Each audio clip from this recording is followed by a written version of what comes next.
primeiro passo é combater a paranoia. E eu acredito, seguindo da linha que falava o Zé Vicente, que a mídia pode ajudar muito. Por exemplo, a gente acabou de assistir uma entrevista de uma brasileira que teria contraído o coronavírus no Irã. Ela parecia muito bem na entrevista.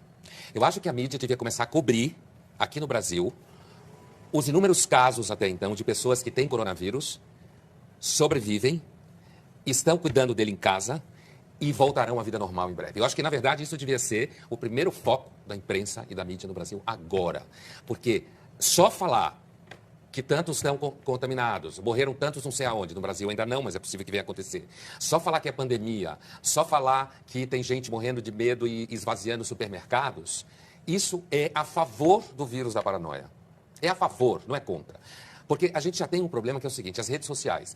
Essa tal dessa epidemia pandemia, primeiro ela criou um caos econômico radical, porque agora o mundo já sabe de uma coisa. Se a China parar, o mundo acaba. Até ontem, se achava, até novembro de 19, isso era uma ideia que se tinha. A partir de dezembro de 19, a gente sabe de uma coisa. Se a China parar, o mundo acaba. Acaba o capitalismo. Né? Exagerando um pouco, mas no sentido de que essa loucura toda na economia é porque isso pegou a China. E a China é, ao lado dos Estados Unidos, o centro nervoso do capitalismo globalizado. E aí, assim, quando começa essa coisa de se ver milão, vazio, eu estou falando do ponto de vista do conteúdo, na linha do que o Zé Vicente falou, para evitar a paranoia. Porque a paranoia vai levar as pessoas a gastar máscara demais, a encher o hospital. E o que acontece? Você não pode atender os idosos que correm mais risco de vida, você não pode atender pacientes com quadros cardiopatas que correm risco de vida, você não pode atender gente que está morrendo de dengue, você não pode atender gente que está morrendo do coração, que é o que mais se mata.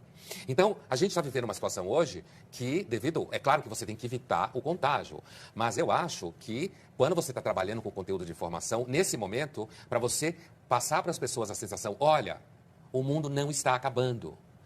A aula pode suspender 5 dias, mas volta depois. Senão, daqui a pouco as pessoas começam a cancelar tudo.